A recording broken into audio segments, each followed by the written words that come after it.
कृष्णा, कुंदन, संध्या, विनीत, मोनिका, निशा, पारुल, मयंक, निधि, सौम्या, खुशबू, क्या हाल चाल है भाई आप लोगों के? बढ़िया, फर्स्ट क्लास, शानदार, जानदार, एकदम झकास। Good morning, good morning, good morning, a very good morning to all. Good morning, good morning, good morning, a very good morning to all. हाँ जी, तो भाई हम लोग पढ़ रहे थे सिटिंग अरेंजमेंट चैप्टर, और सिटिंग अरेंजमेंट में कई अरेंजमेंट हम लोग कंप्लीट कर चुके हैं। टोटल कितने अरेंजमेंट कर चुके हैं भाई? और मैंने कहा था आज की क्लास आप लोगों के लिए है। अगर आप लोगों ने कल की क्लास का रिवीजन किया होगा, ठीक है, कल के क्वेश्चंस को अगर 3-3, 4-4 बार आप लोगों ने प्रैक्टिस किया है, तो फिर आज का सेशन आप लोगों के लिए जरूर है। लेकिन अगर कल के लेक्चर्स में कराए गए सिटिंग अरेंजमेंट का रिवीजन आपने नहीं किया, अगर आपने हर क्वेश्चन को 3 बार सॉल्व नहीं किया, तो भैया फिर तो आप टाइम पास करने आ रहे हो, क्लास में कुछ नहीं करने आ रहे। टोटल 17 अरेंजमेंट मैंने आप लोगों को करा दिया है ना, टोटल 17 अरेंजमेंट, ठीक है। शाम को 5 बजे आना ना भूले, आज शाम को 5 बजे आना ना भूले। लाइव जीतो कॉन्टेस्ट होगा और वो भी मैं लूंगा। रीजनिंग के 3 क्वेश्चन पूछे जाएंगे, वो तीनों क्वेश्चन मेरे द्वारा पूछे जाएंगे।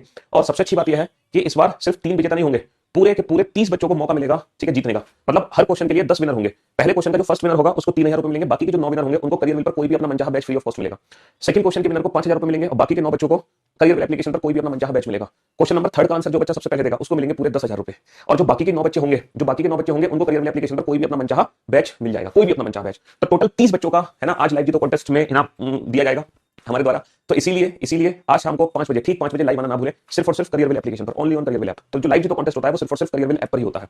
तो आज शाम को 5 बजे लाइव आना ना भूले। 10,000 रुपए, 5,000 रुपए, 3,000 रुपए, या फिर पा सकते हैं आप कोई भी अपना मनचाहा बैच करियर एप्लीकेशन पर। तो ये मौका है 30 बच्चों के लिए, ठीक है, लाइव आएंगे करियर एप्लीकेशन पर। और दूसरा आप लोगों के लिए खुशखबरी और है कि फ्रॉम मंडे ऑनवर्ड्स, मंडे के बाद से मैं आप लोगों के लिए लेकर आ रहा हूं रीजनिंग की चैप्टर वाइज प्रैक्टिस अपने YouTube चैनल पर, और इसके साथ साथ आपको इंग्लिश की भी टॉपिक वाइज प्रैक्टिस मिलेगी अरुण गौतम सर के द्वारा। तो मेरे YouTube चैनल पर ना आप सिर्फ रीजनिंग की टॉपिक वाइज प्रैक्टिस होगी मेरे द्वारा, बल्कि मैं आप लोगों के लिए इंग्लिश की भी टॉपिक वाइज प्रैक्टिस कराने जा रहा हूं अरुण गौतम सर के द्वारा, ठीक है, जो बिल्कुल बेसिक से आपको चीजें समझाएंगे और मजा आ जाएगा जब आप इंग्लिश की भी टॉपिक वाइज प्रैक्टिस करोगे तो, ठीक है।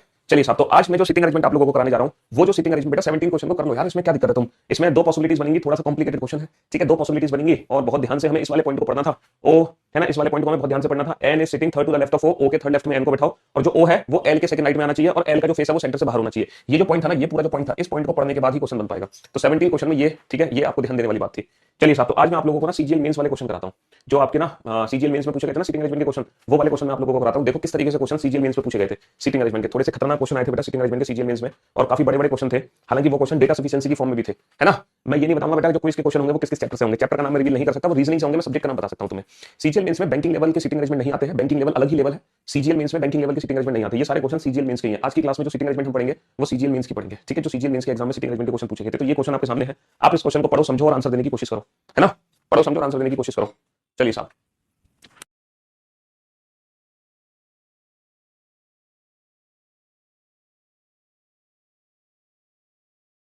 बनाओ इस क्वेश्चन। ऑप्शन नहीं मिलेंगे बेटा, आज की क्लास में जो क्वेश्चन आपसे पूछूंगा उसमें आपको ऑप्शन नहीं मिलेंगे, बिना ऑप्शन के आपको आंसर देना होगा, बिना ऑप्शन के आपको आंसर देना पड़ेगा, विदाउट ऑप्शन।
बन गया क्वेश्चन, बहुत बढ़िया, गजब। बेटा ये 4 ऑप्शन है, इन चार में से कौन सा ऑप्शन चूज करोगे आपको ये बताना है। ऑप्शन ए चूज करोगे, ऑप्शन बी चूज करोगे, ऑप्शन सी चूज करोगे, या ऑप्शन डी चूज करोगे। इन चारों में से एक ऑप्शन चूज करना है आपको। ये नहीं बताना who sits to the immediate right of K. एक बच्चा बता रहा है who sits to the immediate right of K R is the right answer. बेटा ये हमारा आंसर नहीं है, हमें तो ये बताना है कि इन चारों में से कौन सा ऑप्शन सही है। हमें ये नहीं बताना एक्जैक्टली के इमीडिएटली राइट हैंड पे कौन है, हमें इससे कोई फर्क नहीं पड़ता। फर्क पड़ता है कि इस प्रश्न का उत्तर देने के लिए पहले कथन की जरूरत है या फिर दूसरे कथन की जरूरत है, या फिर दोनों कथनों की जरूरत है। हमें ये बताना है कि इस प्रश्न का उत्तर देने के लिए आखिर हमें किस कथन की जरूरत है, पहले की या दूसरे की या दोनों की। समझ रहे हो, हमें किस कथन की जरूरत है इस प्रश्न का उत्तर देने के लिए। एक्जैक्टली हमें ये बताना है कि ये जो प्रश्न है इस प्रश्न का उत्तर किस कथन से निकलेगा। चलिए साहब, अब आप लोग बोर्ड पे ध्यान से देखना और ध्यान से समझने की कोशिश करना, ठीक है। हो सकता है क्वेश्चन आपको दिखाई ना दे रहा हो, बट कोई इशू नहीं है, है ना। मैं आप लोगों को ना समझाने की कोशिश करता हूं कि क्वेश्चन एक्जैक्टली लिखा क्या है। क्वेश्चन लिखा है कि 6 लोग हैं जो एक सर्कल के चारों तरफ बैठे हैं, सबका फेस सेंटर की तरफ है ना। 6 person all are sitting around the circle facing the centre, 6 लोग बैठे हैं और सबका फेस की तरह, सबका फेस सेंटर की तरफ है। ठीक है जी, बहुत बढ़िया। तो हमसे पूछा है who sits to the immediately right of K immediately right hand पे कौन है? क्या इसका आंसर पहले कथन से निकल सकता है? के एम के बाईं ओर तीसरे स्थान पर बैठा है, K sits third to the left of M. तो बेटा एक व्यक्ति, दो व्यक्ति, तीन व्यक्ति, चार व्यक्ति, पांच व्यक्ति, छह व्यक्ति। तो हम पहला कथन यूज करने जा रहे हैं के एम के बाईं ओर तीसरे स्थान पर। तो पहले मैं एम को बैठाऊंगा और एम के बाईं ओर तीसरे स्थान पर किसको बैठा दूंगा? के को। बेटा इसका थर्ड लेफ्ट क्या होगा? 1 2 3, K is third to the left of M, K is third to the left of M. ठीक है, only 1% sit between K and K और एन के बीच में केवल एक व्यक्ति है। अगर के और एन के बीच में एक व्यक्ति है तो एन यहां भी हो सकता है और एन यहां भी हो सकता है। ठीक है, आर एन के ठीक बाईं ओर बैठा है, R sits to the immediately left of N. बेटा एन के तुरंत बाईं ओर कौन है? आर। एन के तुरंत बाईं ओर कौन है? R. R is immediately left of N, इसका मतलब एन ये नहीं हो सकता, तो 100% एन ये है और एन के इमीडिएटली लेफ्ट हैंड पे कौन हो गया? एन के इमीडिएटली लेफ्ट हैंड पे आर हो गया। अच्छा अब ये बताओ क्या तुम इस प्रश्न का उत्तर दे सकते हो के निकटतम दाएं कौन है? Who is immediately right of के? सर के इमीडिएटली राइट हैंड पे आर है, यानी कि पहले कथन से हम प्रश्न का उत्तर दे सकते हैं, यानी कि पहले कथन से हम प्रश्न का उत्तर दे सकते हैं। लेकिन हमें दूसरा कथन भी चेक करना पड़ेगा कि दूसरे कथन के क्या हालचाल है। चलिए दूसरे कथन की इंफॉर्मेशन पढ़ते हैं। दूसरा कथन क्या कह रहा है? दूसरा कथन कह रहा है कि के क्यू के दाईं ओर दूसरे स्थान पर है, K sits second to the right of Q. तो पहले क्यू को बैठाओ, क्यू के सेकंड राइट हैंड पे के को बैठा दो। ठीक है, के और एम के बीच में केवल दो व्यक्ति हैं। बेटा के और एम के बीच में दो व्यक्ति हैं तो डेफिनेटली जो एम है वो यहां आएगा, क्योंकि यहां से भी दो व्यक्ति हैं और यहां से भी दो व्यक्ति हैं। पी आर के बाईं दूसरे स्थान पर बैठा है, P is second to the right of, P is second to the left of R. बेटा पी जो है आर के बाईं ओर दूसरा है, मैं आर को यहां बैठा सकता हूं, कभी नहीं बैठा सकता क्योंकि आर के बाईं ओर दूसरा पी नहीं आ सकता। मैं आर को कभी यहां नहीं बैठा सकता, आर के बाईं ओर दूसरा पी नहीं आ सकता, तो डेफिनेटली आर को यहां बैठाऊंगा, आर के बाईं ओर दूसरा पी आ गया। तो बेटा who is immediately right of के तुरंत दाईं ओर कौन है? सर हमें पता चल गया के तुरंत दाईं ओर कौन है, यानी कि हमें पहले कथन से भी पता चल गया के तुरंत दाईं ओर कौन है और हमें दूसरे कथन से भी पता चल गया के तुरंत दाईं ओर कौन है। तो इस प्रश्न का उत्तर क्या दोगे? इस प्रश्न का उत्तर दोगे, इस प्रश्न का उत्तर दोगे either data in statement first और statement second is sufficient to answer the question. इस प्रश्न का उत्तर दोगे या तो कथन पहला पर्याप्त है प्रश्न का उत्तर देने के लिए या कथन दूसरा पर्याप्त है प्रश्न का उत्तर देने के लिए। दोनों कथन पर्याप्त प्रश्न का उत्तर देने के लिए ये ऑप्शन चूज नहीं करते, ये ऑप्शन तब चूज करते हैं जब दोनों को मिलाकर आंसर आता। अगर दोनों को मिलाकर आंसर आता तो हम यूज करते हैं कि दोनों पर्याप्त प्रश्न का उत्तर देने के लिए एक साथ। लेकिन यहां पर जो ऑप्शन चूज करेंगे हम करेंगे या तो पहला कथन पर्याप्त प्रश्न का उत्तर देने के लिए या दूसरा। Either the data in the statement first sufficient to answer the question और the data in the statement second sufficient to answer the question. समझ गए? अच्छा पहला ऑप्शन कब चूज करते हैं? Data in statement first alone is sufficient to answer the question. पहला option तब चूज करते हैं जब केवल पहला कथन पर्याप्त होता प्रश्न का उत्तर देने के लिए, दूसरा कथन पर्याप्त नहीं होता। अच्छा data in statement first and second together are sufficient to answer the question, ये वाला ऑप्शन तब चूज करते हैं जब पहले से आंसर नहीं आता, दूसरे से आंसर नहीं आता, लेकिन दोनों को मिलाकर आंसर आ जाता, तो ऑप्शन सी का यूज करते हैं। अच्छा data in statement second alone sufficient to answer the question, option D का यूज कब करते हैं? ऑप्शन डी का यूज तब करते हैं जब पहले से आंसर नहीं आता, केवल और केवल दूसरे से आंसर आ रहा होता। तो आंसर हिंदी में मैंने बता दिया आपको, बहुत अच्छे से समझा दिया। हिंदी में बेटा पेज बहुत बड़ा था तो हिंदी में इसलिए टाइपिंग नहीं हो पाई, समझ गए ना? लेकिन मैंने हिंदी में आपको एक्सप्लेन कर दिया बहुत अच्छे से। ठीक है, तो इस प्रश्न का उत्तर है या तो कथन पहला पर्याप्त प्रश्न का उत्तर देने के लिए या कथन दूसरा। ठीक है, बहुत बढ़िया। तो ये सीजीएल मेंस 2022 का क्वेश्चन है और इस क्वेश्चन की जो वैल्यू है वो है 3 मार्क्स। भैया 3 नंबर का क्वेश्चन है ये, क्योंकि सीजीएल मेंस में 30 क्वेश्चन आते हैं 90 नंबर के। चलिए ये भी बिल्कुल वही क्वेश्चन है, बनाइए इस क्वेश्चन को, बनाइए। इतनी भी अंग्रेजी से डरने की जरूरत नहीं है बेटा, थोड़ी सी बेसिक अंग्रेजी होती है, उसको समझने की कोशिश किया करो। जब मैंने आपको समझा दिया तो फिर तो आपको टेंशन ही नहीं होनी चाहिए। उसके बाद 4 ऑप्शन मैंने समझा दिया अच्छे से आपको कि कौन सा ऑप्शन कब चूज करना है, फिर आप टेंशन क्यों ले रहे हो? बनाओ इस क्वेश्चन को।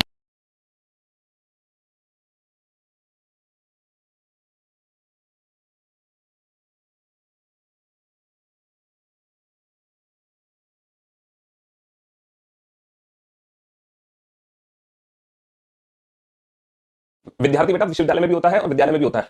विद्यालय विश्वविद्यालय को अलग अलग बनाओ तो विद्यार्थी को बीच में बना दो, दोनों का कॉमन।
हाँ जी, बन गया क्वेश्चन बेटा, बहुत बढ़िया।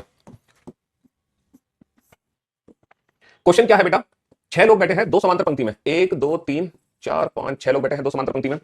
पंक्ति 1 में जेकेएल उत्तर की ओर मुख करके बैठे हैं, यहां पर बैठे हैं जेकेएल, और पंक्ति 2 में एफजीएच दक्षिण की ओर मुख करके बैठे हैं, ये है एफजीएच जो कि दक्षिण की ओर मुख करके बैठे हैं। एक पंक्ति में प्रत्येक व्यक्ति का मुख, दूसरी पंक्ति में एक व्यक्ति के मुख की ओर है, तो हमें बताना है जी का मुख किसकी ओर है। हमें बताना है who faces G, who faces G, G का मुख किसकी ओर है, जी का मुख किसकी ओर है। तो बेटा पहला कथन है एच फेसेस के, एच का जो फेस है वो के की तरफ है, तो बेटा एच जो है वो फेस साउथ करके है, तो सिंगल पर्सन एच को बैठाया, एच फेसेस के। पहले मैं पहला कथन का इस्तेमाल कर रहा हूं, L faces N immediate neighbour of H। H का जो इमीडिएट नेबर है ना उसको L फेस करता है, तो यहाँ पे दो संभावना बनेंगी। H का इमीडिएट नेबर बेटा ये भी हो सकता है, इसको कौन फेस करता है? L। या फिर H का इमीडिएट नेबर इस साइड हो सकता है और उसको कौन फेस करता है? H को। तो फिर H के इमीडिएट नेबर को L फेस करता है। तो जो पहला कथन है, क्या पहले कथन से आप बता पा रहे हो G का मुख किसकी तरफ है? सर पहले कथन से हम नहीं बता पा रहे हैं कि G का मुख किसकी तरफ है। अब हम दूसरे कथन का इस्तेमाल करेंगे, G seats eight one of the extreme and. अगर G एक किनारे पर है तो तुरंत की तुरंत दो संभावना हमारी बनती है, तुरंत की तुरंत हमारी दो संभावना बनती है। अगर G एक किनारे पर है, G इस किनारे पर भी हो सकता है, इस किनारे पर भी हो सकता है। J L के ठीक बाईं ओर है बेटा, L के ठीक बाईं ओर J है, तो L के ठीक बाईं ओर कौन है? L के ठीक बाईं ओर J है। सॉरी बहुत बड़ी गड़बड़ हो गई। G किनारे पर है तो G तो ऊपर आएगा ना, तो G इस किनारे पर भी हो सकता है, इस किनारे पर भी। अच्छा J L के ठीक बाईं ओर है, तो बेटा J L के ठीक बाईं ओर है तो L यहां भी आ सकता है, यहां भी आ सकता है, यहां भी आ सकता है, यहां भी आ सकता है। तो बेटा दूसरे कथन से भी हमें पता नहीं चलेगा कि G के सामने कौन है ना। पहले कथन से पता चला data in the statement second alone sufficient to answer the question. बेटा अकेला दूसरा कथन पर्याप्त प्रश्न का उत्तर देने के लिए गलत। Data in statement first alone sufficient to answer the question. बेटा अकेला पहला कथन पर्याप्त प्रश्न का उत्तर देने के लिए गलत। ये दो ऑप्शन हटा दो। अच्छा data in either statement first alone और statement second alone sufficient to answer the question, ये कह रहे हैं या तो पहला कथन अकेला पर्याप्त प्रश्न का उत्तर देने के लिए या दूसरा कथन अकेला पर्याप्त, तो ये वाला ऑप्शन भी हटा दो। तो according to the given option हमने बिना क्वेश्चन को सॉल्व किए ऑप्शन ए को चूज कर लिया। According to the given option हमें 100% पता है कि दोनों मिलकर ही प्रश्न का उत्तर दे सकते हैं। क्यों? क्योंकि इस ऑप्शन का चयन हो नहीं सकता, इस ऑप्शन का चयन हो नहीं सकता, इस ऑप्शन का चयन हो नहीं सकता। जब ये तीन ऑप्शन मेरे एलिमिनेट होते हैं तो एग्जाम में जो ऑप्शन बचेगा उसी को चूज कर लो, बात खत्म। लेकिन अब आपको ये दोनों मिलाकर क्वेश्चन को सॉल्व करने की एग्जाम में कोई आवश्यकता नहीं है। आपको चेक नहीं करना है कि एक्चुअली जी के सामने कौन बैठा है, आपको कोई लेना देना नहीं है कि कौन है जी के सामने, बाहर में जाए कोई भी हो जी के सामने। आपको तो अपना बेस्ट ऑप्शन चूज कर लेना है और आगे बढ़ जाना है। तो एग्जाम में जो बेस्ट ऑप्शन बनेगा वो ए बनेगा, क्योंकि बाकी के तीन ऑप्शन एलिमिनेट हो गए, है ना। ये भी आपका मेंस 2022 का क्वेश्चन है, समझ लो 3 नंबर का क्वेश्चन है। तो ये सारे सीजीएल में 2022 के क्वेश्चन है। अच्छा तो रैंकिंग का क्वेश्चन आ गया, चलिए सीटिंग अरेंजमेंट में दे दिया, ये रैंकिंग का क्वेश्चन आ गया। कक्षा में सभी 32 छात्र उत्तर क्यों मुख करके बैठे हैं? दाएं से स्थान 12वां है बेटा। कुल छात्रों की संख्या कितनी दे रखी है? कुल छात्रों की संख्या 32 दे रखी है। आकाश का दाईं ओर से स्थान कितना दे रखा है? आकाश का दाईं ओर से जो स्थान है वो कितना दे रखा है? 12 दे रखा है। और प्रिया बाईं ओर से 18 है। तो आकाश और प्रिया के बीच में कितने बच्चे हैं? और जो प्रिया है वो बाईं ओर से 18 है। तो बेटा 18 और 12 हटा दो, 18 12 30, तो बचे कितने? बीच में 2 बचे भाई। 18 12 हटा दो, बीच में कितने बचे? 2 बचे, क्योंकि टोटल 32 है ना, खत्म हो गया बेटा। यहाँ पे हमें यही ऑप्शन चूज करना पड़ेगा क्योंकि तीन ऑप्शन एलिमिनेट हो चुके हैं। तो इस ऑप्शन को चेक करने की, क्रॉस चेक करने की जरूरत नहीं है। अगर मान लो ये ऑप्शन गलत भी है तो भी आपको नंबर मिल जाएंगे, क्योंकि फिर तो क्वेश्चन ही गलत हो जाएगा ना, फिर तो क्वेश्चन ही गलत हो जाएगा। चलिए इस क्वेश्चन को बनाओ फटाफट से जल्दी से।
बन गया, बहुत बढ़िया भाई, बहुत बढ़िया। अब आप बोर्ड पे ध्यान से देखना और ध्यान से समझने की कोशिश करना, बेहद ध्यान से देखना, समझने की कोशिश करना, ठीक है। ABCDEF एक गोलाकार मेज के चारों ओर केंद्र की ओर मुख करके बैठे हैं। हमसे पूछा है ए के निकटतम दाएं कौन बैठा है। टोटल 4 लोग हैं, सिर्फ और सिर्फ 4 लोग, और हमसे पूछा है ए के निकटतम दाएं कौन है। 4 लोग में सबसे पहले पहला कथन का इस्तेमाल करेंगे हम, फर्स्ट कथन का। C sits immediately left of A. 1 2 3 4। C sits immediately left of A. A के इमीडिएटली लेफ्ट हैंड पे सी है। Only one person sit between C and D. C और डी के बीच में एक पर्सन है, ये कौन है? बी। तो हमें पता चल गया ए के निकटतम दाईं ओर कौन है, पहले कथन से तो हमें पता चल गया। अब हम दूसरे कथन का इस्तेमाल करते हैं। अब हम दूसरे कथन का, only one person sit between A and B, अगर ये ए है तो बी डेफिनेटली यहां आएगा। C sits immediately right of B. B के इमीडिएटली राइट हैंड पे कौन है? सी है, तो ये डी है, तो भी हमें पता चल गया बेटा, तो भी हमें पता चल गया, है ना। दूसरे कथन से भी हमें पता चल गया ए के इमीडिएटली राइट हैंड पे कौन है। तो कहने का मतलब यह है कि दोनों कथनों से अलग अलग हमें पता चल पा रहा है। तो कौन सा ऑप्शन चूज करेंगे हम? ऑप्शन बी चूज करेंगे। Data in either statement first alone और statement second alone is sufficient to answer the question. या तो कथन पहला पर्याप्त है अकेला प्रश्न का उत्तर देने के लिए, या अकेला कथन दूसरा पर्याप्त है प्रश्न का उत्तर देने के लिए। बेटा ऑप्शन सी चूज नहीं करते। ऑप्शन सी चूज तब करते हैं जब दोनों कथनों की हमें एक साथ जरूरत पड़ती, लेकिन यहाँ पे दोनों कथनों की हमें एक साथ जरूरत नहीं पड़ी है। या तो पहला कथन पर्याप्त प्रश्न का उत्तर देने के लिए या दूसरा कथन पर्याप्त प्रश्न का उत्तर देने के लिए। ए और बी के बीच में केवल एक व्यक्ति बैठा है। अच्छा ये थोड़ा सा गड़बड़ हो गया। सी ए के ठीक बाईं ओर है, सी और डी के बीच में केवल एक व्यक्ति, सी बी के ठीक दाईं ओर है। ये नहीं, ये है सी बी के ठीक दाईं ओर है, सी बी के ठीक दाईं ओर है, C is immediately right of B. बेटा डी के दाईं ओर तो कभी हो ही नहीं सकता ना, अगर ए और बी के बीच में एक है, सी बी के ठीक दाईं ओर है। ये 2022 के क्वेश्चन है भाई, 2022 से 2023 दोनों क्वेश्चन मिक्स करा रहा हूं आपको। चलिए बनाओ इस क्वेश्चन को। स्टेटमेंट सेकंड पर तो लिया, ए और बी के बीच में केवल एक व्यक्ति बैठा है और C is immediately right of B, B के इमीडिएटली राइट हैंड पे सी है, सी बी के ठीक दाईं ओर है, सही तो है। तो दोनों कथनों से अलग अलग आंसर आ जा रहा है, दोनों कथनों से अलग अलग आंसर आ जा रहा है। हिंदी में थोड़ी सी एरर हो गई थी, हिंदी में थोड़ी सी एरर हो गई थी।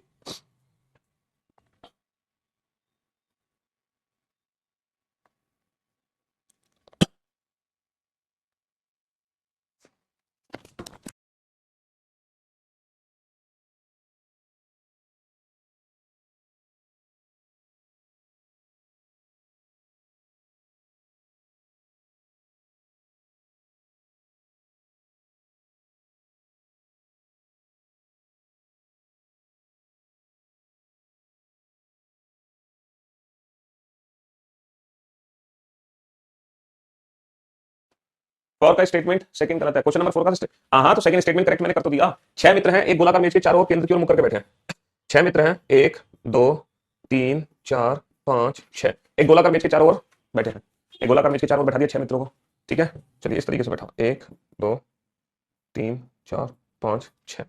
पहला पॉइंट है एन एम का निकटतम पड़ोसी नहीं है, N is not an immediate neighbour of M, N is not an immediate neighbour of M. बहुत बढ़िया। M is sitting to the immediately left of J. देखो एम जो है जे के ठीक बाईं ओर है, तो पहले जे को बैठाओ, जे के ठीक बाईं ओर एम को बैठा दो, है ना। M is sitting immediately left of J, J is sitting opposite to L, J L के विपरीत बैठा है। जे किसके विपरीत बैठा है? एल के। जो की वर्ड किसके लिए? एल के लिए। एल के ठीक दाईं ओर है। हु वर्ड किसके लिए? एल के लिए। L is to the immediately right of K, K immediately right hand पे कौन है? के इमीडिएटली राइट हैंड पे कौन है? के इमीडिएटली राइट हैंड पे एल है, के इमीडिएटली राइट हैंड पर एल है। जे एल के विपरीत बैठा है, जो कि मतलब एल के ठीक दाईं ओर है, एल जो है वो के ठीक दाईं ओर है। समझ रहे हो? हाँ जी। अब क्वेश्चन क्या है? एन एम का पड़ोसी नहीं है, एन एम का पड़ोसी नहीं है तो एन आ जाएगा यहाँ। बचा कौन? जे के एल एम एन ओ। तो हमसे क्या पूछा है? हमसे पूछा है, क्या पूछा हमसे? Who is sitting second to the left of L, L के बाईं ओर दूसरा कौन है? हमसे पूछा है एल के बाईं ओर दूसरा कौन है, हमसे पूछा है एल के बाईं ओर दूसरा कौन है, एल के बाईं ओर दूसरा। तो भैया एल का फेस अंदर है, who is sitting second to the left of L, L के बाईं ओर दूसरा कौन है? एल के बाईं ओर दूसरा एन, एल के बाईं ओर दूसरा कौन है? एन है ना, एल के बाईं ओर दूसरा एन है। चलिए साहब बनाइए इस क्वेश्चन को। कहां अंतर है बेटा इंग्लिश और हिंदी में? ये क्वेश्चन तो सही है। 6 मित्र जेके एल एम एन ओ गोलाकार नीचे चारों ओर केंद्र की ओर मुख करके बैठे हैं। N is not an immediate neighbour of M, N M का निकटतम पड़ोसी नहीं है। M sitting to the immediately left of J, M J के ठीक बाईं ओर बैठा है। J is sitting opposite to L, J L के ठीक विपरीत बैठा है। Who is sitting immediately right of, जो कि के ठीक दाईं ओर। बिल्कुल सही तो है। इस बार तो इंग्लिश और हिंदी सही है, सिर्फ जो क्वेश्चन पूछा है अंग्रेजी में वो चीज यहाँ पे दी नहीं गई, यहाँ पे पूछना क्या चाह रहे हैं। तो who is sitting second to the left of L, L के बाईं ओर दूसरा कौन है? बस ये सेंटेंस यहाँ पे नहीं लिखा है कि एल के बाईं ओर दूसरा कौन है, एल के बाईं ओर दूसरा कौन है, ये चीज यहाँ पे गायब है। बस समझ रहे हो? बस ये चीज नहीं लिखी है कि एल के बाईं ओर दूसरा कौन है।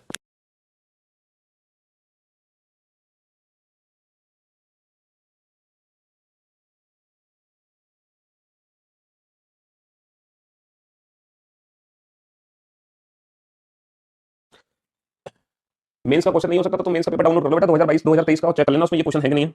2022 और 2023 का पेपर डाउनलोड कर लो, तुम्हें पता चल जाएगा ये पेपर में क्वेश्चन आया कि नहीं आया। हम्म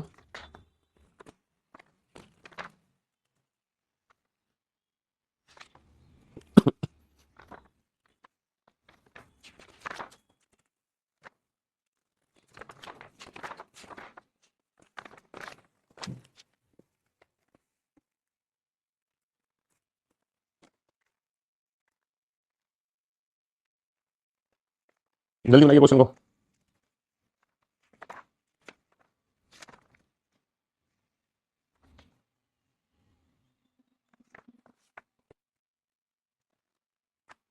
पांचवें स्थान पर है अमित, दाईं ओर से पांचवें स्थान पर है। अच्छा रैंकिंग का क्वेश्चन कर दिया। जो प्रिंस है वो दाईं ओर से पांचवें स्थान पर है, प्रिंस दाईं ओर से पांचवें स्थान पर है। अमित दाईं ओर से 15वें स्थान पर है। जो अमित है वो दाईं ओर से 15वें स्थान पर है, अमित दाईं ओर से 15वें स्थान पर है, ठीक है। अच्छा अमित प्रिंस और आदित्य के ठीक बीच में है, प्रिंस और आदित्य, तो डेफिनेटली आदित्य को यहाँ लाएंगे। अच्छा अमित और प्रिंस के बीच की दूरी कितनी है? 10, 15 माइनस 5 10, तो 10 की दूरी होगी अमित और आदित्य के बीच की, क्योंकि ये अमित जो है आदित्य और प्रिंस के ठीक बीचों बीच में है, ठीक है। यदि आदित्य पंक्ति के बाईं ओर से छठा हो, if Aditya 6 from the left hand, तो बेटा टोटल दूरी कितने की आ गई यहाँ पे? टोटल दूरी कितने की आ गई? 15 और 10 25 और 6 31। टोटल दूरी कितने की आ गई? टोटल दूरी आ गई 31 की। और जितनी दूरी होती है पर्सन हमेशा दूरी से एक कम होते हैं, है ना। जितनी दूरी होती है पर्सन दूरी से हमेशा एक कम होते हैं, पर्सन दूरी से हमेशा एक कम होते हैं, ठीक है। रैंकिंग चैप्टर अगर आपने पढ़ा है तो आपको ये चीज पता होगी, नहीं पढ़ा तो कोई बात नहीं है, ठीक है। तो जब पढ़ोगे तब समझ जाओगे। बनाओ इस क्वेश्चन को। Wish you a very very happy Holi. तुम्हारी अभी होली चल रही है भाई, है? होली खत्म नहीं हुई तुम्हारी? क्यों भाई होली खत्म नहीं हुई?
हाँ जी, कंप्लीट। चलिए साहब, अब आप बोर्ड पे ध्यान से देखना और ध्यान से समझने की कोशिश करना, ठीक है? ध्यान से देखना, ध्यान से समझने की कोशिश करना। 6 लोग हैं A B C D E F, जो कि एक सीधी लाइन में बैठे हैं और सबका फेस नॉर्थ की तरफ है। हमें बताना है who seats immediately left of D. D के तुरंत बाईं ओर कौन है? तो पहले मैं पहले कथन का यूज करता हूं, A sits second from one end of the extreme end of the line. 1 2 3 4 5 6, 1 2 3 4 5 6। A sits second from one of the extreme end of the line, या तो इस एंड से ए दूसरे स्थान पर या फिर इस एंड से ए दूसरे स्थान पर है।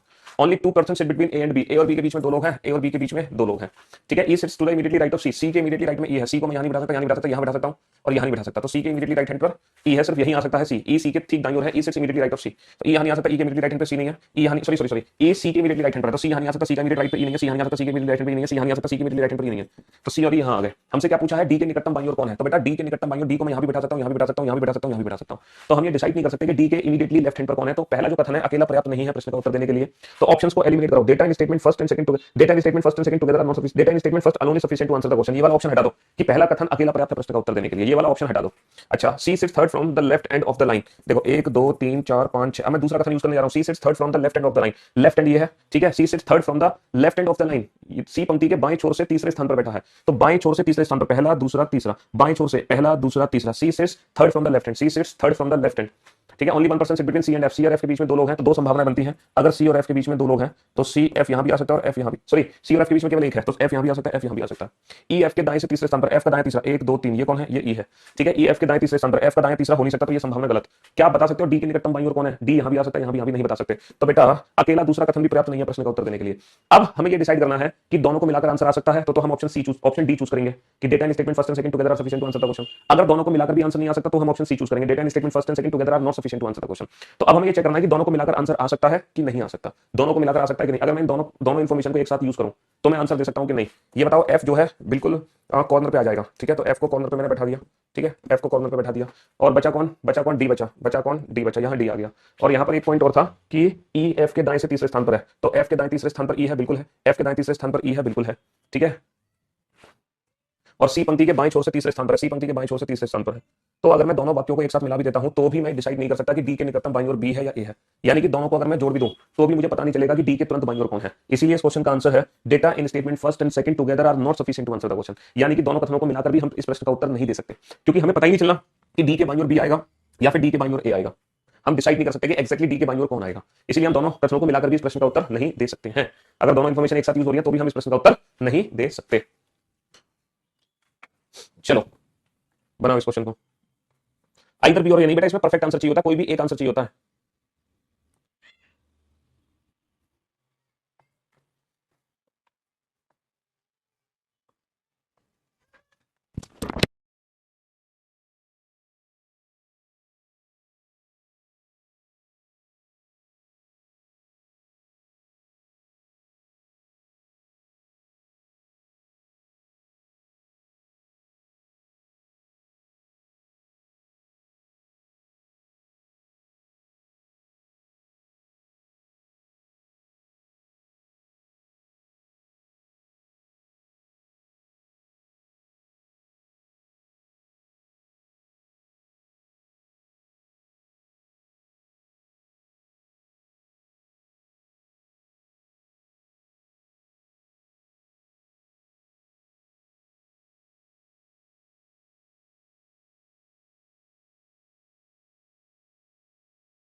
हो गया क्वेश्चन सॉल्व? चलिए साहब, क्वेश्चन ये है, how many people are standing in a row where all people are facing now. भैया पंक्ति में कुल कितने व्यक्ति हैं ये बताना है। ये बताने के लिए तुम्हें किस कथन की जरूरत पड़ेगी, पहले कथन की या दूसरे की या दोनों की? पंक्ति में कुल कितने व्यक्ति हैं? तो A is fourth from the left hand, बेटा बाईं ओर से, पहला दूसरा तीसरा चौथा। A is fourth from the left hand, M is second to the right of A के सेकंड राइट पे पहला दूसरा, M is second to the right of A, R is second from the left hand, R is second from the left hand. क्या पहले कथन से पता चला? नहीं पता चला। हमें क्या पता चला? कुल कितने व्यक्ति हैं? M is fourth from the right hand, पहला दूसरा तीसरा चौथा, M is fourth from the right hand, only two people sit between M and B. पता ही नहीं चला कि कुल कितने व्यक्ति। लेकिन अगर मैं दोनों कथनों को जोड़ दूं तो एम जो है दाईं ओर से कितना, पहला दूसरा तीसरा चौथा, तो दाईं ओर से पहला दूसरा तीसरा चौथा एम है, और ये बाईं ओर से दूसरा बाईं, तो हमें पता चल गया कुल कितने व्यक्ति हैं। तो कुल कितने व्यक्ति हैं ये पता लगाने के लिए हमें दोनों कथनों की एक साथ जरूरत पड़ेगी। तो यानी कि data in the statement first and second together is sufficient to answer the question. दोनों की एक साथ जरूरत पड़ेगी। अकेला पहला कथन पर्याप्त नहीं है प्रश्न का उत्तर देने के लिए, अकेला दूसरा कथन पर्याप्त नहीं है प्रश्न का उत्तर देने के लिए। यहां दोनों कथनों को जोड़ोगे तो ही हमें पता चल जाएगा। जैसे दोनों कथनों को जोड़ोगे तभी हमें पता चल जाएगा कि कुल कितने व्यक्ति खड़े हैं। समझ रहे हो? चलिए तो भैया आज की सेवा यही समाप्त करते हैं। अब मुलाकात करेंगे आपसे सीधा मंडे को, और मंडे को सीटिंग अरेंजमेंट का एक एक्सट्रीम लेवल स्टार्ट होगा, ठीक है, एक हाई लेवल, ठीक है। हाँ जी, और मंडे से चलिए, love you all, good bye, thank you so much, शुक्रिया। शाम को 5 बजे जरूर मुलाकात करना करियर वाले एप्लीकेशन पर, अगर आपको है ना।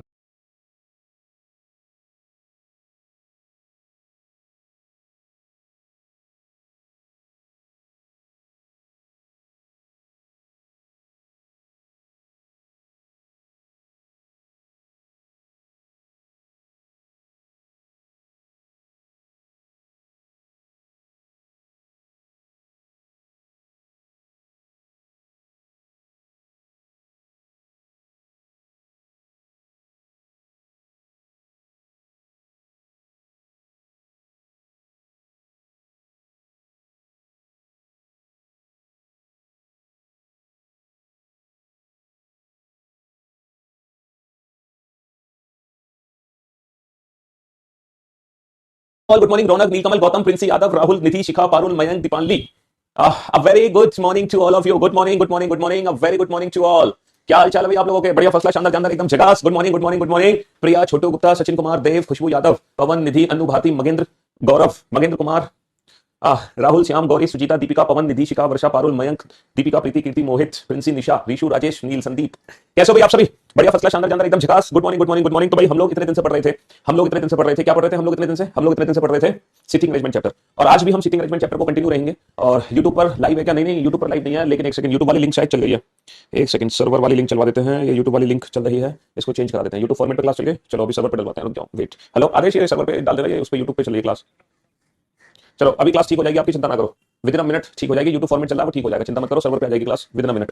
हाँ जी, तो मेरे दोस्त, मेरे भाई, हम लोग सीटिंग अरेंजमेंट पढ़ रहे हैं और उसी चैप्टर को कंटिन्यू करेंगे। और हम ढेर सारी अरेंजमेंट बना चुके हैं सीटिंग अरेंजमेंट में। देखो ये पहले तो मैंने आपको ये अरेंजमेंट बताई थी, कितनी अरेंजमेंट बताई थी, जिसमें सर्कुलर और रो वाले दोनों क्वेश्चन थे बेसिक, है ना। टोटल हम लोगों ने 15 16 कितनी 16 17 अरेंजमेंट कर ली थी। हमने 17 अरेंजमेंट करी थी, और ये जो 17 अरेंजमेंट है ना, ये जो 17 अरेंजमेंट है ना, ये जो 17 अरेंजमेंट है, ये 17 की 17 अरेंजमेंट वो अरेंजमेंट थी जिसको हर अरेंजमेंट को हमें कम से कम 3 बार सॉल्व करना था, 3 बार, है ना। हाँ जी, 17 की 17 अरेंजमेंट हमें घर पे अपने 3 बार सॉल्व करनी थी, और ये हर एग्जाम से रिलेटेड है। जितने भी दुनिया भर के जितने भी कॉम्पिटिटिव एग्जाम्स होते हैं, दुनिया भर के जितने भी कॉम्पिटिटिव एग्जाम होते हैं, ये उन हर एग्जाम से रिलेटेड थी 17 अरेंजमेंट। समझ लो मेरी बात? हाँ जी। इसके बाद मैंने आप लोगों को सीजीएल मेंस वाले क्वेश्चन कराए थे। ये सीजीएल मेंस की अरेंजमेंट थी जो लास्ट क्लास हुई थी, जिसमें हमने 8 अरेंजमेंट करी थी, वो सारी की सारी सीजीएल मेंस वाली थी। और आज की क्लास से हम सिटिंग अरेंजमेंट का लेवल थोड़ा सा ऊपर करने जा रहे हैं, और आज से हम बैंकिंग अरेंजमेंट बनाने जा रहे हैं, बैंकिंग अरेंजमेंट, समझ लो।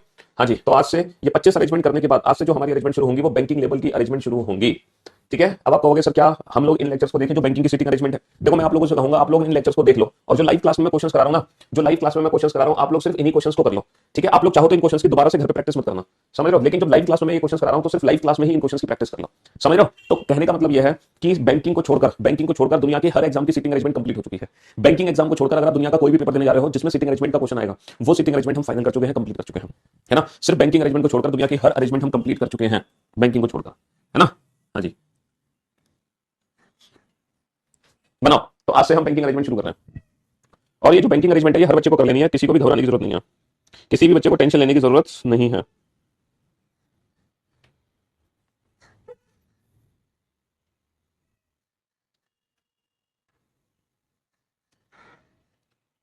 कोई भी बच्चा बिल्कुल भी परेशान नहीं होगा, है ना। एटलीस्ट लाइव क्लास में ये जो क्वेश्चन करा रहा हूं मैं, ये तो आप लोग कर ही लो, भले ही आप इन क्वेश्चंस को बाद में मत करना, लेकिन लाइव क्लास में करा रहा हूं ये तो कर ही लो आप।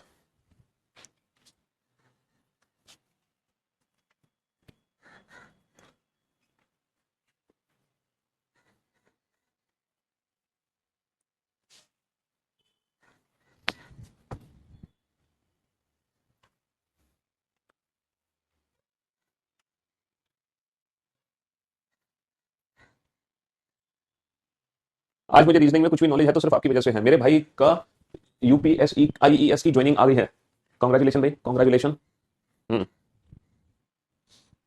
चलिए साहब, बनाओ बेटा, कोशिश करो इस क्वेश्चन को बनाने की। आप लोग, मुझे पूरा यकीन है कि आप लोग इस क्वेश्चन को बना दोगे, मुझे पूरा यकीन है कि आप लोग इस क्वेश्चन को बना दोगे, मैं गारंटी ले सकता हूं। डेफिनेटली आप लोग इस क्वेश्चन को बना दोगे, थोड़ी सी कोशिश, थोड़ी सी मेहनत, और 100% आप लोग इस क्वेश्चन को बना दोगे। हाँ हाँ बुक बेटा फ्लिपकार्ट में मिलेगी, क्यों नहीं मिलेगी।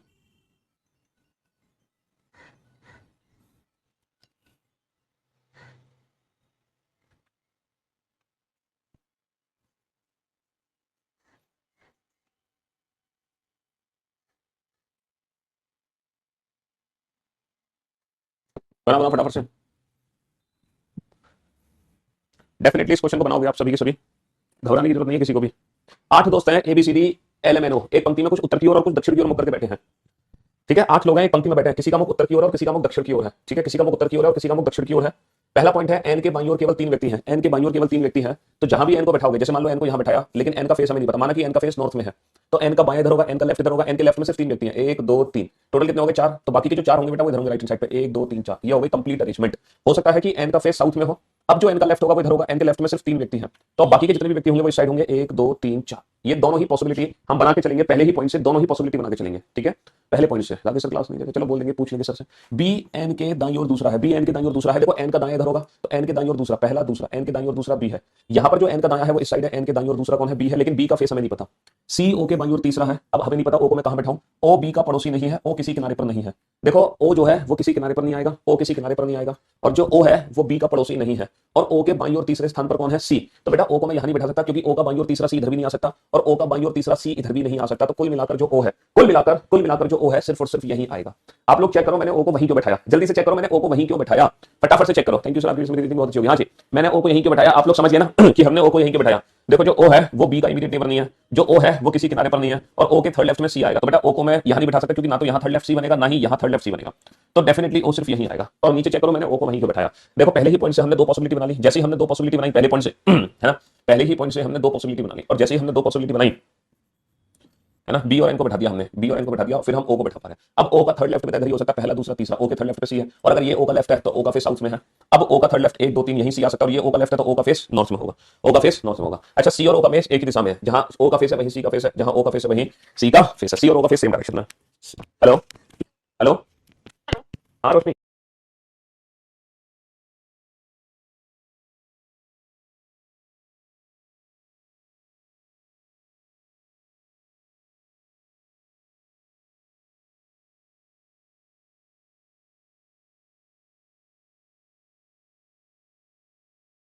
हाँ जी, चलिए साहब, तो आपने सी को बैठा दिया, सी का थर्ड लेफ्ट बेटा, सी का थर्ड लेफ्ट, फिर ओ को बैठा दिया, ओ के थर्ड लेफ्ट पे सी आ गया, ओ के थर्ड लेफ्ट पे सी आ गया, जहां ओ का फेस वहीं सी का फेस, जहां ओ का फेस वहीं सी का फेस, यहां तक कोई दिक्कत, यहां तक कोई दिक्कत नहीं।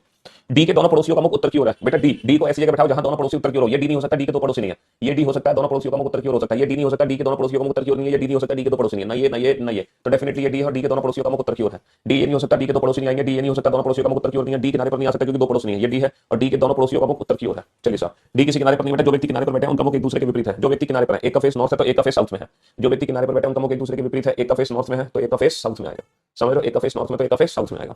एन के दोनों पड़ोसियों का मुख एक ही दिशा में है, एन के दोनों पड़ोसियों का मुख ये एन है, समझ लो, इसके दो पड़ोसी हैं इनका मुख एक ही दिशा में है, दोनों का फेस नॉर्थ, ये एन है, इसके दो पड़ोसी हैं दोनों का मुख एक ही दिशा में है। आप लोग एक चीज नोट कर रहे हो, अभी तक हमारी दोनों ही अरेंजमेंट सही है, अभी तक हमारी दोनों ही अरेंजमेंट सही है। ए एल के बाईं ओर दूसरे स्थान पर है, एल का बाईं ओर, एल को यहां नहीं बैठा सकता, एल के बाईं ओर दूसरे स्थान पर ए नहीं आ सकता, एल को मैं यहां नहीं बैठा सकता, एल के बाईं ओर दूसरे स्थान पर ए नहीं आ सकता, एल को मैं यहां बैठा सकता हूं, एल के बाईं ओर दूसरे स्थान पर ए आ गया, एल के बाईं ओर दूसरे स्थान पर ए, एल को मैं यहां नहीं बैठा सकता, एल के बाईं ओर दूसरे स्थान पर ए नहीं आ सकता, एल को मैं यहां नहीं बैठा सकता, एल के बाईं ओर दूसरे स्थान पर ए नहीं आ सकता, और एल को मैं यहां भी नहीं बैठा सकता, एल के बाईं ओर दूसरे स्थान पर ए नहीं आ सकता। कुल मिलाकर एल की वजह से ये वाली अरेंजमेंट गलत हो गई, कुल मिलाकर एल की वजह से ये वाली अरेंजमेंट गलत हो गई, है ना। डी का मुख एल के मुख के विपरीत है, जो डी का मुख है वो एल के मुख के विपरीत है, इसका फेस साउथ तो इसका फेस नॉर्थ, तो बचा क्या बेटा ए बी सी डी, तो बचा है एम, और ये अरेंजमेंट हमारी कंप्लीट हो गई, और ये अरेंजमेंट हमारी कंप्लीट हो गई।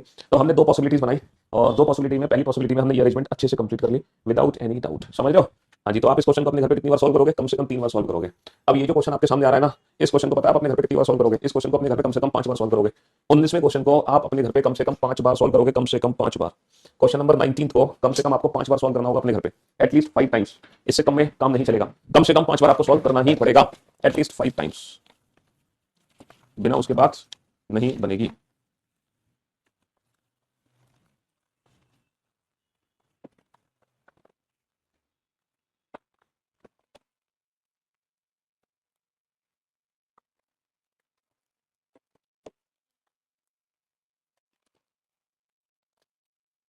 बराबर से टाइम तो लगेगा बेटा, थोड़ा सा तो समय लगेगा, तुम सोचो समय ना लगे तो कैसे काम चलेगा। बिना समय लगे कैसे क्वेश्चन सॉल्व कर लोगे तुम, सीटिंग अरेंजमेंट है भाई, ये कोई मजाक थोड़ी है।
बनाओ बेटा बनाओ जल्दी से, अरेंजमेंट बनाओ बेटा, पैसों का डिस्ट्रीब्यूशन नहीं होगा लेकिन अरेंजमेंट बना लो।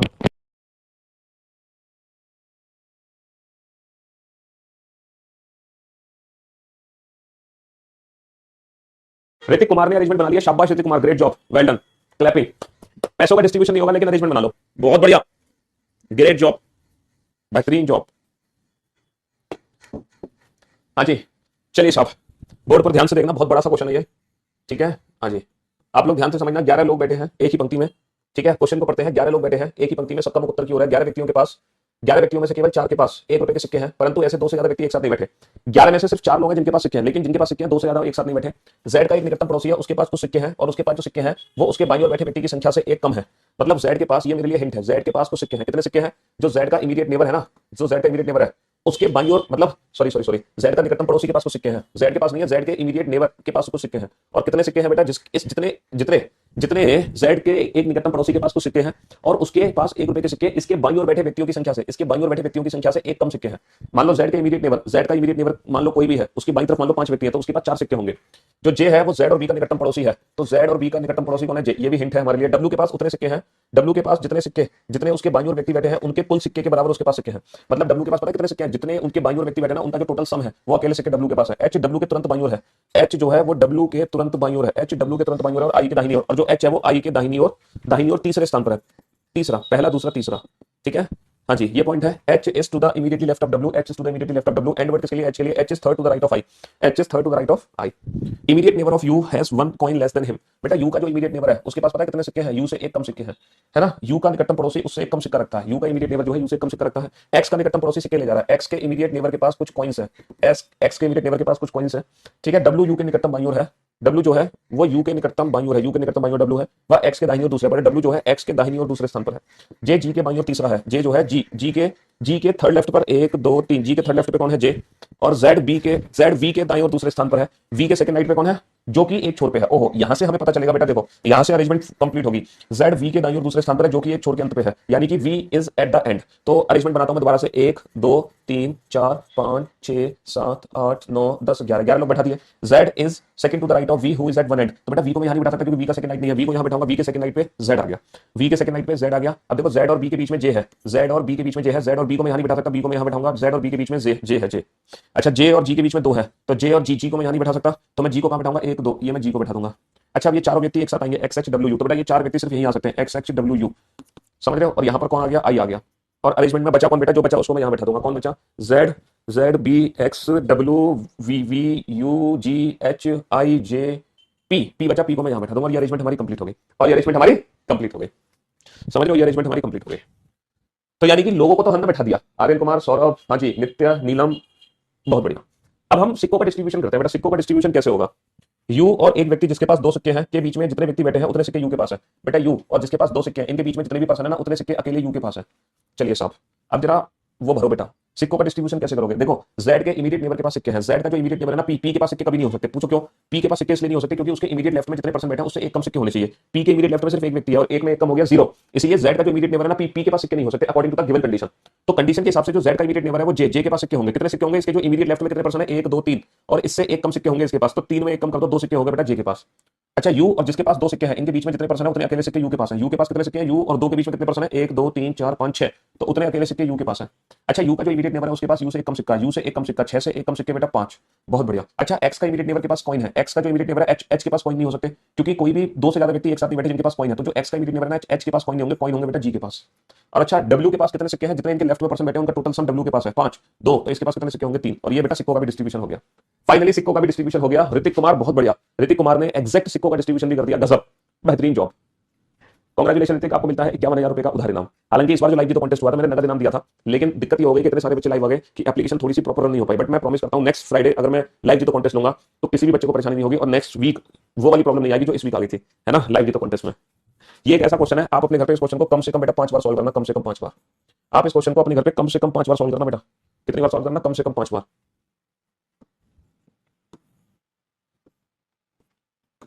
ये भी एक ऐसा क्वेश्चन है कि आप अपने घर पे इस क्वेश्चन को कम से कम 5 बार सॉल्व करेंगे। इस क्वेश्चन को कितनी बार सॉल्व करोगे? कम से कम 5 बार सॉल्व करोगे। करो सॉल्व, कम से कम 5 बार।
अजी, राजा आदित्य और सौरभ, गजब, बहुत बढ़िया, बेहतरीन जॉब, बहुत बढ़िया।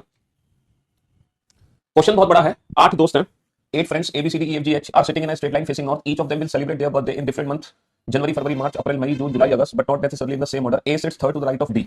A sits third to the right of D. तो जहां भी D बैठा है, 1 2 3, उसके थर्ड राइट में कौन है? A sits third to the right of D. D, A जो है वो D के दाईं ओर तीसरा है. Only one person sit between A and the one whose birthday in the month which has 30 days. अच्छा, 30 दिन का महीना कौन कौन से हैं? जनवरी नहीं है, फरवरी नहीं है, मार्च नहीं है, अप्रैल है, मई नहीं है, जून है, जुलाई, अगस्त नहीं है। यानी कि अप्रैल और जून सिर्फ ये दोनों ऐसे महीने हैं जो 30-30 दिन के हैं। तो ये कह रहे हैं कि ए और 30 दिन के महीने के बीच में एक का गैप है। तो बेटा 4 पॉसिबिलिटी है, 30 यहां भी आ सकता है, 30 यहां भी आ सकता है, अप्रैल भी हो सकता है, अप्रैल भी हो सकता है, जून भी हो सकता है, जून भी। तो ये हिंट बेटा साइड में लिख लेते हैं, ए और 30 के बीच में एक का गैप है। H sits third to the left of the one whose birthday in April. April के थर्ड लेफ्ट में एच है, ये भी हिंट बेटा लिखनी पड़ेगी। H sits third to the left of April, April के बाईं ओर तीसरा एच है। ठीक है, B sits third to the left of the one whose birthday in June. लो, B sits third to the left of June, B जो है जून के थर्ड लेफ्ट में, ये भी हिंट हमें लिखनी पड़ेगी। More than 2% sit between D and G, D और जी के बीच में 2 से ज्यादा लोग हैं। And G sits left of D, G जो है वो डी के लेफ्ट में है, डी का लेफ्ट किधर होगा? अब बेटा 2 से ज्यादा लोग, यानी कि 2 से ज्यादा लोग तो कम से कम 3 लोग लो, है ना? और 2 से ज्यादा लोग 3 लोग हो, और जी जो है लेफ्ट में आ गया। डी के लेफ्ट में कौन आ गया? जी आ गया। जी और डी के बीच में 2 से ज्यादा लोग 3 आ सकते हैं, पूछो क्यों? 3 से ज्यादा लोग नहीं आ सकते क्योंकि टोटल 8 लोग हो चुके हैं, टोटल 8 लोग हो चुके हैं, यानी कि जो 30 होगा वो डेफिनेटली यही होगा। अब ये अप्रैल भी हो सकता है, ये जून भी, तो 2 पॉसिबिलिटी दोनों बना लो, 1 2 1 2 3 4 5 6 7 8। ठीक है, जी डी ए। अब देखो ये 30 है, एक बार मैं इसको जून ले लेता हूँ, एक बार मैं इसको अप्रैल ले लेता हूँ। ठीक है, ए और 30 दिन के बीच में एक का गैप है, ए और 30 दिन के बीच में एक का गैप है। अच्छा, अप्रैल के थर्ड लेफ्ट में एच है, अगर ये अप्रैल है तो 1 2 3, तो ये एच हो गया। और जून के थर्ड लेफ्ट में कौन है? बी, अगर ये जून है 1 2 3, तो ये बी हो गया। सही है sir. H and B do not sit immediately neighbour, मतलब H and B are not immediately neighbour of D. H और बी में से कोई भी डी का इमीडिएट नेबर नहीं है। एच और बी में से, अच्छा अप्रैल के थर्ड लेफ्ट में एच है, अप्रैल ये नहीं हो सकता क्योंकि उसके थर्ड लेफ्ट में एच यहाँ नहीं आ सकता। अप्रैल ये नहीं हो सकता क्योंकि उसके थर्ड लेफ्ट में एच यहाँ नहीं आ सकता। डी का इमीडिएट नेबर नहीं हो सकता एच। अप्रैल ये नहीं हो सकता क्योंकि ये तो ऑलरेडी जून है। अप्रैल ये हो सकता है इसके थर्ड लेफ्ट में एच आ सकता है। अप्रैल ये नहीं हो सकता इसके थर्ड लेफ्ट में एच नहीं आ सकता। अप्रैल ये नहीं हो सकता इसके थर्ड लेफ्ट नहीं बनेगा, इसका नहीं बनेगा। तो डेफिनेटली कुल मिला के अप्रैल डी है, और अप्रैल के थर्ड लेफ्ट में एच है, 1 2 3, यहाँ पे एच आ गया। ऐसे ही जून के थर्ड लेफ्ट में बी है, जून ये नहीं हो सकता, जून के थर्ड लेफ्ट में बी नहीं आ सकता, जून ये नहीं हो सकता, जून के थर्ड लेफ्ट में बी नहीं आ सकता, क्योंकि बी जो है वो डी का इमीडिएट नेबर नहीं है। जून ये नहीं हो सकता इसके थर्ड लेफ्ट में बी नहीं आ सकता, जून ये नहीं हो सकता इसके थर्ड लेफ्ट में बी नहीं आ सकता, आगे जून हो नहीं सकता। तो डेफिनेटली जून 1 2 3, जून के थर्ड लेफ्ट में बी है। तो हमारी दोनों ही अरेंजमेंट कंप्लीट हो गई, मतलब दोनों ही अरेंजमेंट में हमने सारे पॉइंट्स यूज कर लिए। F's birthday is in the month which has less than 30 days. F is not immediate neighbor of D. अच्छा, F का बर्थडे फरवरी में है, 30 दिन से कम फरवरी होता है, और F जो है D का इमीडिएट नेबर नहीं है, तो F ये है जिसका बर्थडे फेब में है। F D का इमीडिएट नेबर नहीं है, तो F ये है, और इसका जो बर्थडे है वो फरवरी में है। The one whose birthday in January sits third to the left of the one whose birthday in April. अप्रैल के थर्ड लेफ्ट में जनवरी है, अप्रैल का थर्ड लेफ्ट 1 2 3, ये जनवरी हो गया। अप्रैल का थर्ड लेफ्ट 1 2 3, ये जनवरी हो गया। ठीक है, the one whose birthday is March से second to the right of the one whose birthday January, जनवरी के सेकंड नाइट में मार्च है, जनवरी का सेकंड नाइट 1 2, तो ये मार्च हो गया। अच्छा, जनवरी का सेकंड नाइट है वो मार्च है, जनवरी का सेकंड नाइट 1 2, और ये मार्च नहीं हो सकता क्योंकि ये ऑलरेडी जून है, इसलिए ये वाली अरेंजमेंट गलत हो गई। The one whose birthday is in July sits second to the right of C, C के सेकंड नाइट में जुलाई है, सी को मैं यहां नहीं बैठा सकता, इसके सेकंड नाइट में जुलाई नहीं आ सकता, तो डेफिनेटली ये सी है, और ये जुलाई हो गया। ए बी सी डी बचा कौन? ई एफ जी एच, बहुत बढ़िया। C immediate neighbour of E doesn't born in the month of August, अगस्त बेटा इमीडिएट नेबर ऑफ ई नहीं है, तो डेफिनेटली अगस्त ये जी है। तो जनवरी फरवरी मार्च अप्रैल मई बचा मई, तो ये जो बी है ये मई में आ गया। मई जनवरी सॉरी अगस्त जनवरी मई मार्च अप्रैल जून फरवरी जुलाई, तो ये अरेंजमेंट हमारी कंप्लीट होगी। इस क्वेश्चन को घर पे कितनी बार सॉल्व करोगे? इस क्वेश्चन को घर पे कम से कम 5 बार सॉल्व करना, कम से कम 5 बार। बेटा इस क्वेश्चन को 5 बार सॉल्व करोगे आप, इस क्वेश्चन को 5 बार सॉल्व करोगे, इस क्वेश्चन को 5 बार सॉल्व करोगे, और इस क्वेश्चन को कम से कम 4 बार सॉल्व करोगे। ठीक है। हाँ जी, ये तीनों ही बैंकिंग लेवल के क्वेश्चन है, समझ लो, ये तीनों के तीनों बैंकिंग लेवल के क्वेश्चन है, और 5 बार सॉल्व करोगे। और बैंकिंग लेवल के क्वेश्चन बस मेरे ख्याल से इतने ही काफी है, इससे ज्यादा बैंकिंग लेवल पढ़ोगे एक दिन में तो एग्जॉस्ट हो जाओगे। बैंकिंग लेवल की सीटिंग अरेंजमेंट की अगर आप प्रैक्टिस कर रहे हैं तो दिन में आपको 2 या 3 4 अरेंजमेंट बनानी है बस, और उन 3 4 अरेंजमेंट को 5 बार बनाना है। बैंकिंग सीटिंग अरेंजमेंट, बैंकिंग वाले बच्चे सीटिंग अरेंजमेंट की प्रैक्टिस ऐसे नहीं करेंगे कि दिन में 10 अरेंजमेंट बना रहे हैं, दिन में 20 अरेंजमेंट बना रहे हैं ना, आपको पूरे दिन में 3 4 5 ही अरेंजमेंट बनानी है बस, लेकिन हर अरेंजमेंट को कम से कम 5 बार सॉल्व करना, कम से कम 5 बार, है ना, हर अरेंजमेंट को कम से कम 5 बार सॉल्व करना है। तो फिर एक और अरेंजमेंट बनाना चाहोगे, देखते हैं एक और अरेंजमेंट कौन सी है इसके बाद। बहुत बड़ी तो नहीं है, चलो एक अरेंजमेंट और बना लो, बना लो, ये वाली अरेंजमेंट बना लो, करो कोशिश। एक और अरेंजमेंट बना लेते हैं, 4 अरेंजमेंट हो जाएंगे आज की, कल चैप्टर खत्म कर देंगे।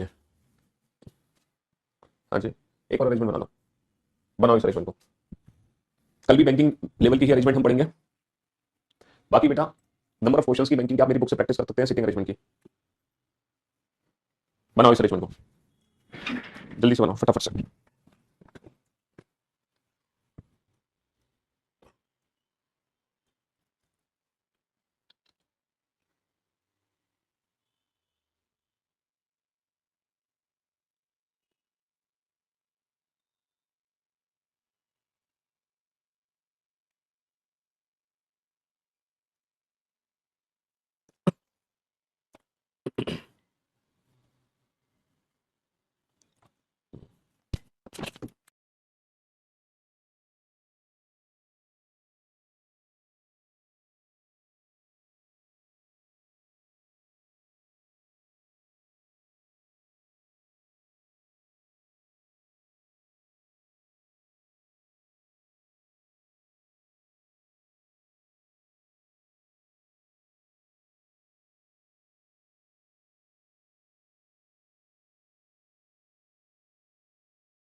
प्रैक्टिस देखो, जैसे कि मैंने आपसे कहा था कि मैं अपने YouTube चैनल पे प्रैक्टिस कराने वाला हूं, लेकिन आप लोगों को पता है कि एसएससी सीपीओ के फॉर्म निकले हैं और नेक्स्ट मंथ में ना एसएससी सीपीओ का एग्जाम है। तो हम लोग जो प्रैक्टिस कराने वाले हैं ना, वो एसएससी सीपीओ की प्रैक्टिस कराने वाले हैं। तो फिलहाल जो 20 दिन है, फिलहाल 20 दिन बेटा मैं अपने YouTube चैनल पे प्रैक्टिस ना करा के करियर बिल एसएससी 2024 जो हमारा YouTube चैनल है, उस YouTube चैनल पे मैं प्रैक्टिस कराऊंगा डेली शाम को 8 से 9, है ना। उस वाले चैनल पे मैं प्रैक्टिस कराऊंगा अगले 20 दिन, और फिर 20 दिन के बाद दोबारा से हम अपने YouTube चैनल पर आ जाएंगे। तो फिलहाल जो 20 डेज है हम प्रैक्टिस करा रहे हैं मिक्स प्रैक्टिस एसएससी सीपीओ की। डरने की जरूरत नहीं है बेटा, क्वेश्चन को बड़े प्यार से बनाओ with the help of possibilities. अगर आप सारी पॉसिबिलिटीज यूज कर रहे हो, हिंट्स यूज कर रहे हो, तो आप आराम से क्वेश्चन बना सकते हो, है ना। D F H P Q R seated in a straight line but not tested in the same order, some of them are facing south while some of them are facing north. G face south direction, ये कह रहे हैं जी का face south direction में है। हमें नहीं पता जी कहां बैठेगा, लेकिन जी का फेस साउथ डायरेक्शन में है। D sits fourth to the left of P, P sits one end of the extreme. देखो 1 2 3 4 5 6 7 8, 1 2 3 4 5 6 7 8। पी इस किनारे पर भी हो सकता है, पी इस किनारे पर भी हो सकता है, लेकिन D sits fourth to the left of P, P का फोर्थ लेफ्ट, बेटा लेफ्ट इधर ही बनेगा, पहला दूसरा तीसरा चौथा, और पी का फेस आ जाएगा साउथ में। अगर पी का लेफ्ट इधर है तो लेफ्ट इधर बनेगा 1 2 3 4, और तो पी का फेस आ जाएगा नॉर्थ में। तो दो पॉसिबिलिटी बन गई। हाँ जी, both the immediate neighbours of D faces north, D के जो दोनों पड़ोसी हैं उनका फेस नॉर्थ में है, डी के दोनों पड़ोसियों का फेस नॉर्थ में है। E sits second to the left of R, R is not immediate neighbour of D, neither R nor F sit an extreme end. देखो आर जो है वो डी का इमीडिएट नेबर नहीं है, आर किनारे पर नहीं है। और E sits second to the left of R, R के सेकंड लेफ्ट पे कौन है, ई। आर को मैं यहां बैठा सकता हूं, आर के सेकंड लेफ्ट पे ई आ सकता है। आर को मैं यहां नहीं बैठा सकता, ना तो यहां आएगा ई, ना तो यहां आएगा ई। आर को मैं यहां नहीं बैठा सकता, आर का सेकंड लेफ्ट ना तो ये है ना ही यहां पर ई आएगा। कुल मिलाकर आर यहीं आएगा, इसके अलावा कहीं नहीं आएगा। आर को मैं यहां नहीं बैठा सकता, इसके सेकंड लेफ्ट पे ई आ सकता है, बैठा सकते हो, नहीं आर किनारे पर नहीं है। आर को मैं यहां नहीं बैठा सकता, इसका सेकंड लेफ्ट ना तो यहां बनेगा ना ही यहां पर ई आएगा। आर जो है वो डी का इमीडिएट नेबर नहीं है, आर को यहां नहीं बैठा सकता, ना ही यहां पे सेकंड लेफ्ट पे ई आएगा, ना ही यहां पे। तो कुल मिलाकर आर यहां आएगा। तो आप लोग देख लो, आप आर को बैठा कैसे पा रहे हो। आर के बैठने की सिर्फ एक ही जगह है, बाकी सारी जगह कैंसिल हो चुकी है। और आर के सेकंड लेफ्ट में कौन है, आर के सेकंड लेफ्ट में ई है। तो आर का लेफ्ट इधर बनेगा, आर के सेकंड लेफ्ट में ई है, आर का फेस नॉर्थ। आर का लेफ्ट इधर बनेगा, आर का फेस साउथ, आर के सेकंड लेफ्ट में ई है। अच्छा, F faces opposite direction to G, F का फेस जी के अपोजिट डायरेक्शन में है, जी का फेस साउथ तो एफ का फेस नॉर्थ, जी का फेस साउथ तो एफ का face north. Both the immediate neighbour of F faces north, F को ऐसे जगह बैठा, दोनों इमीडिएट नेबर का फेस नॉर्थ में हो। एफ यहां आ सकता है, बिल्कुल दोनों का फेस नॉर्थ में, एफ यहां भी आ सकता है, यहां भी, एफ यहां भी। एफ के जो दो इमीडिएट नेबर है दोनों का फेस नॉर्थ में। H sits to the immediately left of Q, Q के इमीडिएटली लेफ्ट में एच है, तो ये हिंट लिख लो, H sits immediately left of Q, Q के इमीडिएटली लेफ्ट में एच है। Immediate neighbour of G faces opposite direction, बेटा जी के जो इमीडिएट नेबर है उनका फेस एक दूसरे के विपरीत है, एक का साउथ तो एक का नॉर्थ। अच्छा जी, immediate neighbour of E faces opposite direction, E के जो इमीडिएट नेबर है उनका फेस अपोजिट डायरेक्शन में, ये immediate neighbours of E face opposite direction, ये वाली अरेंजमेंट गलत हो गई। नहीं नहीं नहीं, सही है। ई के जो इमीडिएट नेबर है उनका फेस एक दूसरे के विपरीत डायरेक्शन में हो सकता है, एक का नॉर्थ एक का साउथ। कोई मेरे ख्याल से हमें पॉइंट यूज कर लेना चाहिए, है ना, हमें पॉइंट यूज कर लेना चाहिए। People sitting at the extreme and faces opposite direction, people sitting extreme and faces opposite direction, इसका नॉर्थ तो इसका साउथ, इसका साउथ तो इसका नॉर्थ। हमें कोई एक पॉइंट यूज कर लेना चाहिए, कौन सा, किस व्यक्ति को बैठाया जाए। एक काम करते हैं, एफ को बैठा देते हैं। एफ को मैं यहाँ नहीं बैठा सकता, एफ को मैं यहाँ बैठा सकता हूँ, दो इमीडिएट नेबर दोनों का फेस नॉर्थ, एफ को मैं यहाँ भी बैठा सकता हूँ, दोनों का फेस नॉर्थ। लेकिन बेटा अगर मैंने एफ को यहाँ बैठा दिया, अगर मैंने एफ को यहाँ बैठा दिया तो एच और क्यू एक साथ नहीं आ सकते, एच और क्यू एक साथ नहीं आ सकते। तो कुल मिलाकर जो एफ है हमें पता चल गया 100% यहाँ आएगा, दोनों इमीडिएट नेबर का फेस नॉर्थ। एफ को मैं यहाँ बैठा सकता हूँ, दोनों इमीडिएट नेबर्स का फेस नॉर्थ, एफ को मैं यहाँ बैठा सकता हूँ, दोनों इमीडिएट नेबर्स का फेस नॉर्थ। एफ को यहाँ नहीं बैठा सकता, दोनों का फेस नॉर्थ नहीं है, एफ को यहाँ नहीं बैठा सकता। तो इसकी दो पॉसिबिलिटी है, इसकी पॉसिबिलिटी बना लो, पी आर ई टी। यहाँ मैं एफ को यहाँ बैठा सकता हूँ, दोनों का फेस नॉर्थ, और एफ को मैं यहाँ भी बैठा सकता हूँ, दोनों का फेस नॉर्थ। अच्छा, ये वाला पॉइंट यूज हो गया। अब बेटा जी को बैठाओ, जी को, जी यहाँ नहीं आएगा, जी यहाँ नहीं आएगा, किसी का भी फेस साउथ में नहीं है, जी यहाँ आएगा, इसका फेस साउथ में, और दोनों नेबर्स का फेस एक दूसरे के विपरीत हो गया। जी यहाँ नहीं आएगा, जी यहाँ आएगा डेफिनेटली, फेस साउथ में, दोनों नेबर्स का फेस एक दूसरे के विपरीत हो गया। जी यहाँ नहीं आ सकता, दोनों का फेस एक दूसरे के विपरीत नहीं है, जी यहाँ नहीं आ सकता, जी यहाँ नहीं आ सकता, दोनों का दो इमीडिएट नेबर नहीं है, जी यहाँ नहीं आएगा, जी का फेस क्योंकि साउथ में है। अच्छा बेटा, एच के क्यू के इमीडिएटली लेफ्ट में एच, क्यू के इमीडिएटली लेफ्ट में एच नहीं आ सकता, ये भी अरेंजमेंट गलत हो गई। क्यू के इमीडिएटली लेफ्ट में एच आ गया, ये अरेंजमेंट एकदम परफेक्ट हो गई। इस क्वेश्चन को कितनी बार सॉल्व करोगे घर पे, कम से कम 5 बार। तो हमने आज 4 अरेंजमेंट बनाई है ना, हमने आज 4 अरेंजमेंट बनाई है, तो चारों ही अरेंजमेंट को आप अपने घर पे कम से कम 5 बार सॉल्व करना। ठीक है, चलिए मुलाकात करते हैं कल आप लोगों से। Love you guys, love you all, good bye, thank you so much. कल का लेक्चर